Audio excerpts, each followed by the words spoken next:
to the Polgar Chess University. In this lesson, I would like to tell you a bit more about catching the king in the middle.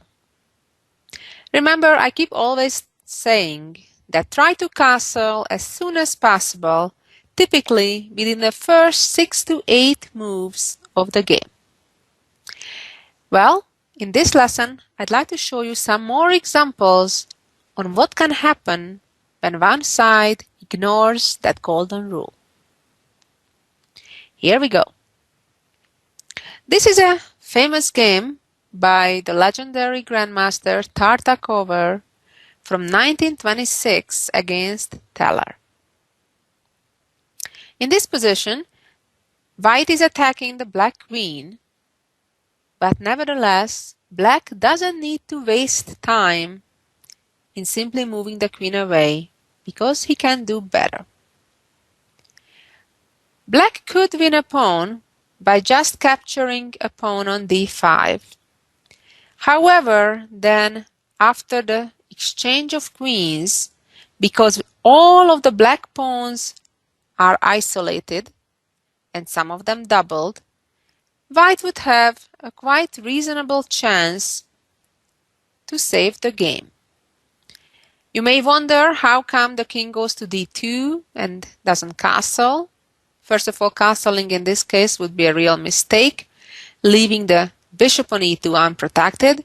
But even beyond that, after most of the pieces have been exchanged, especially the queens, it's no longer a priority to castle. In fact, the contrary. We want to have our king centralized and be an active participant of the battle, unlike in the beginning and the middle of the game when there are still most of the pieces on the board.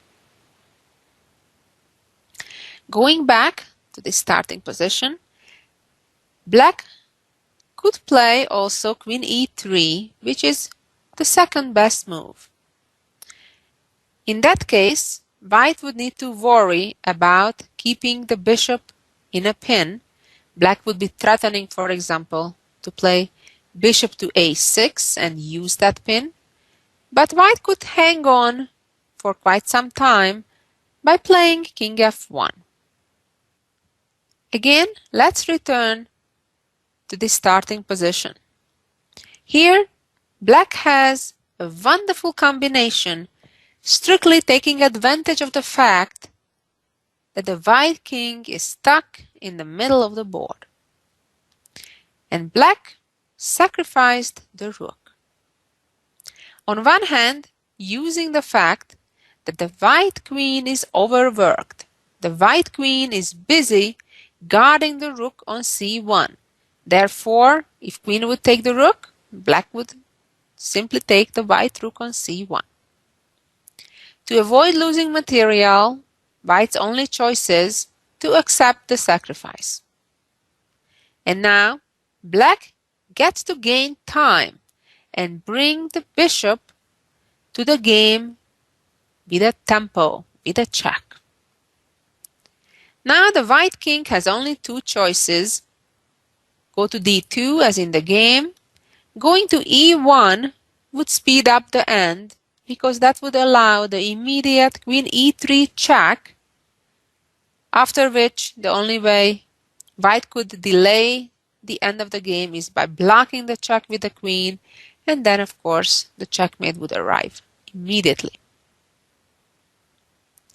Let's go back and see what happened in the game where the king moved to d2. In such situation, when it's so hopeless even to find an escape square, to find safety for the king, and when there are at least 2 or 3 pieces still attacking, it's usually pretty hopeless. Here is how Black continued in a very aggressive and effective way, chasing the king further out to the open, king c3, and 2 pieces were not quite enough. It's necessary to bring the third trooper by playing rook to b8. Now Black is threatening to checkmate immediately by playing queen to b2, a very pretty checkmate at that. White does not have any real solution to this problem. For example, if white plays queen to d2, that would allow an immediate checkmate with queen c5.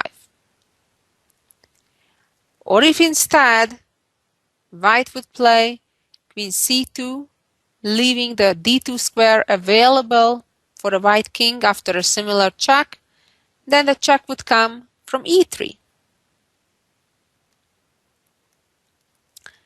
White, instead of either of those, try to play rook b1 to prevent the checkmate on b2. But now again, with a few well-placed checks, black wins the game. Here is the correct sequence. Queen c5, king d2. How do you find the right sequence of checks in such situation, you may wonder? Well, you have to kind of develop the smell, the nose, to understand that there must be something here. When you do have three pieces attacking, a naked king walking around in the middle of the board, more often than not, there is something. So you have to try to calculate, if you can, 2, 3, or 4 moves ahead, and try to see if you can checkmate or win material. If the first attempt didn't work, try to search in a different way. But an experienced player looking at this position, while may not see immediately the correct sequence of checks, will definitely understand that there must be a win here, and will search until finds the correct way. The next correct check is to move to d4. And now, after king c2, queen c4, getting closer and closer, hugging the white king now from a neighboring square on d3. And now, if the king goes to c1, then rook would just take on b1 with a checkmate, or after king e1, the already similar idea with queen e3 results checkmate on the next move. A brilliant combination by Tartakower.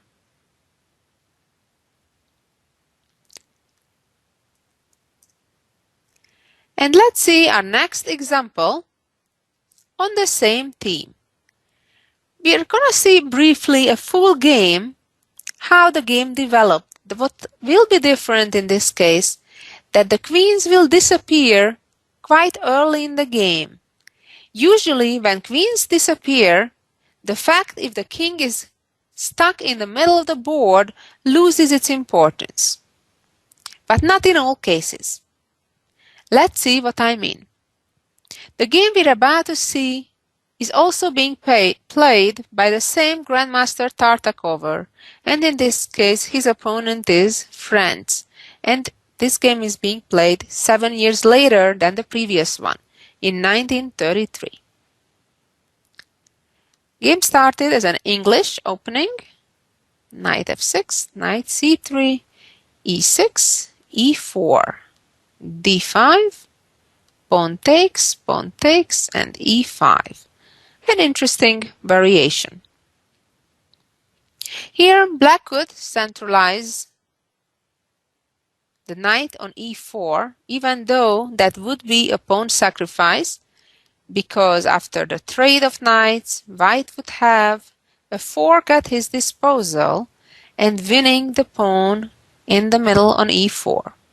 However, black would get an excellent compensation after playing queen d4, attacking the white queen and pawn, as after the trade, a very unpleasant threat of knight c2 would come about, and black would get active play for the pawn.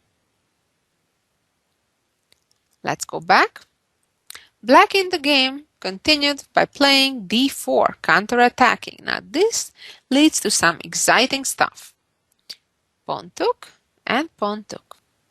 And here white proceeded by taking the pawn on g7.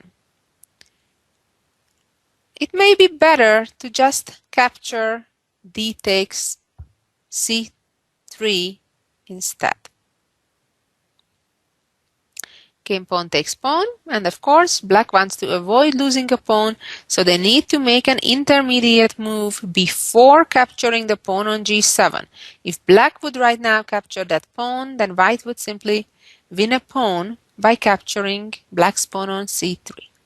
So black makes an intermediate move by capturing on d2, and the bishop recaptures on d2, and so does black. So we're back to material balance at the moment, and white is behind in development on the king's side, while black is behind in development on the queen's side.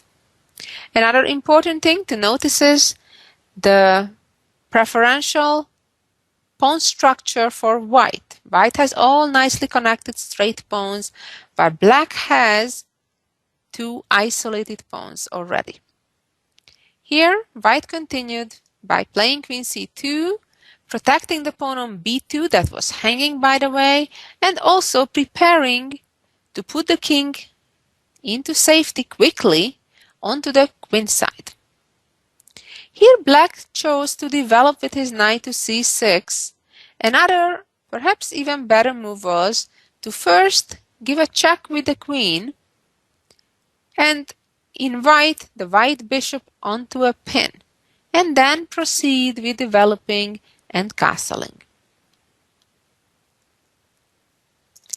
Going back to the game, black continued by developing with a knight to c6, and white developed his knight to f3, also preventing the unpleasant knight jump to d4.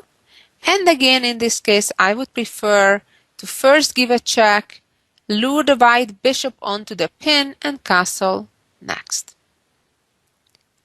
Black continued with bishop g4. This is a little bit suspicious looking move. A, it doesn't castle. B, it puts the bishop on an unprotected square. White continued by castling, not only moving the king away from the middle of the board, creating threats such as the check on the open file, also a discovery jump with the bishop. Remember, if this bishop would move away on a following move, that would not only attack whatever the bishop would attack, but would also open up the d file and create a discovery over the black queen. Black decided to trade bishop for knight to ruin the white pawn structure. Now here the catch is a little bit that if black castles in such positions, all of a sudden the g file is open and black would face new challenges there. Going back to the game, black continued by centralizing his knight to d4. And the response was queen e4 check. And now black blocked the check with the queen. Other responses would be even worse. For example, after king f8, not only that black would lose the right to castle, but the troubles would be more immediate than that. After the check and an immediate pin along the g file, black would not survive for many more moves due to the multiple pins that black's in. Also, instead in this position, blocking the check with the knight, playing knight e6, would allow white to play very aggressively and win black's queen. Even though black can block the check, white would immediately sacrifice the bishop for 2 pawns. And here, black's problem is that if the king moves out, it can only move to dark squares, allowing a bishop check on b4 and then capturing the queen with the rook. And blocking the check would have other problems, namely that the rook on a8 would be hanging. Let's go back again to the game position and see what happened after queen blocked, which is the best alternative for black. Here, Perhaps the best choice for white was to simply grab the pawn on b7. White instead traded queens and was hoping to still take advantage of the fact that the black king is in the middle. As I said, when there are no queens on the board and most of the pieces have been traded off already, the trouble is by far not as bad, although it can be. White gave another check with the bishop, and this is where black made the losing mistake. In this position, the black king has numerous moves, some of them pretty bad. For example, moving to the d file would move into a pin, and white could win the black knight immediately after attacking it a second time. So where should the black king go? In the game, black chose to move back to e8, and that was pretty much a losing mistake. The only move that would have kept black in the game was actually to move forward. Another proof that towards the endgame, the king is better off being an active participant. And after the next check, the king could further advance to d5, and then hope to play c5 and have a solid position.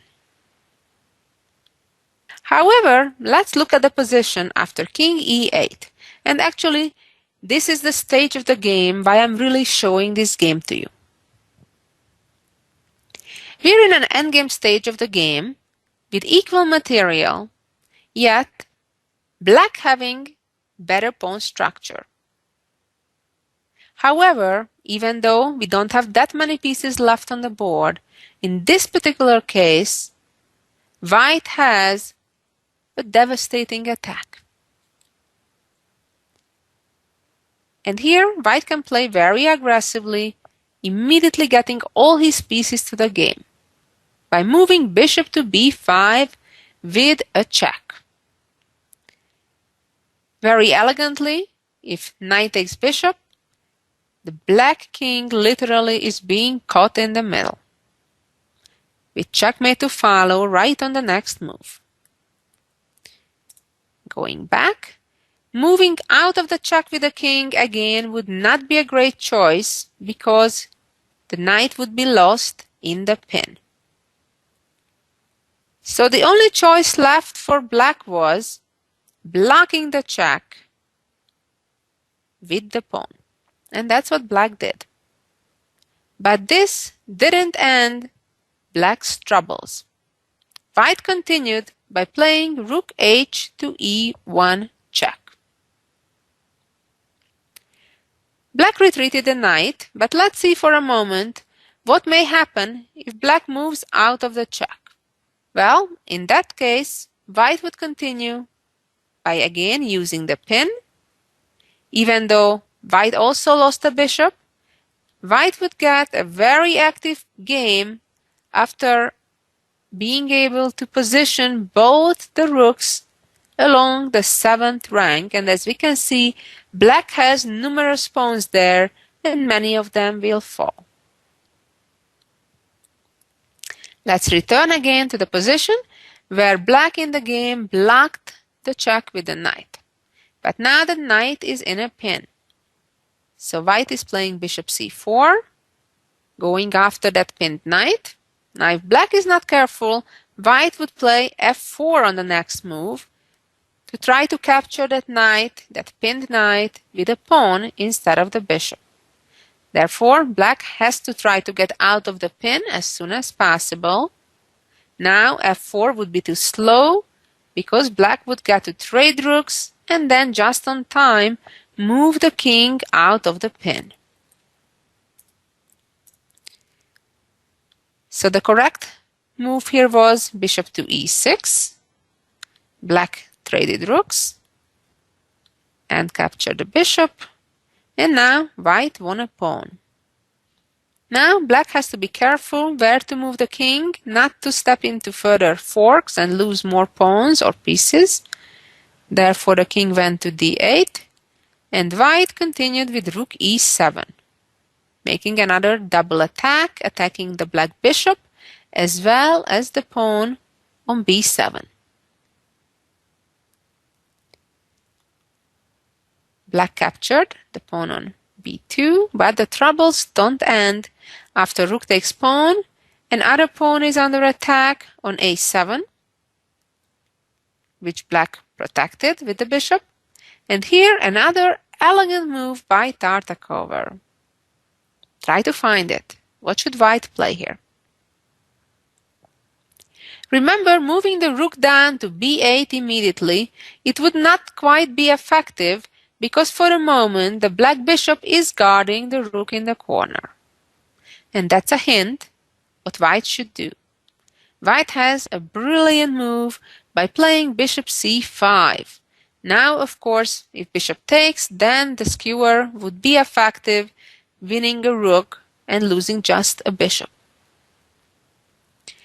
After bishop c5, black moved his king to c8 to counterattack. And now white simply renewed that same threat by capturing the pawn on a7. And if bishop takes bishop, then skewer in the corner again. Black played king to b8, attacking the white rook. But now white can safely capture the bishop on d4. No, black did not blunder his bishop, but was hoping to regain it after the pin. But white is up 2 pawns, and that's of course a winning advantage. In fact, white went after a third pawn, and black's counterattack is not good enough because the h-pawn is running quite quickly, the black king being too far away to effectively catch it. And even though the king is running, arrives a bit too late, and in this position, black resigned. I hope you enjoyed these 2 examples that demonstrated well why not to leave your king in the middle of the board. And as we saw in this very last example, even when you're in an endgame, you may get in serious trouble if your pieces are not coordinated and your king is stuck in the middle. And finally, let's see a beautiful combination that was composed by the famous composer of the 18th century, Stama. Here we go. In this position, it's white's turn, and white has a beautiful sequence of moves that result in checkmate in 9 moves. White has to be rather cautious because if they move their queen away from the diagonal, it will be black who checkmates on the light squares near the white king. So white to move and win. Try to find it and then come back and see the solution. And here is the solution. White has to play completely forcefully, otherwise black will be the one to checkmate first. Check with the knight, doesn't matter where the king goes, the next move is a beautiful queen sacrifice, followed by checks and another check. If king goes back to a7, rook c7 immediately checkmates, luring the black king out to the open, check, and another check, forcing the king into the discovery and bringing a new piece to the attack, and finally a discovered check that takes away the escape square of the king, forcing black to block the check, and either bishop or pawn takes, checkmate. I hope you enjoyed this lesson. Remember, try not to leave your king in the middle of the board. And if your opponent does, try to strike before he castles. Thank you for listening. Until next week, take care.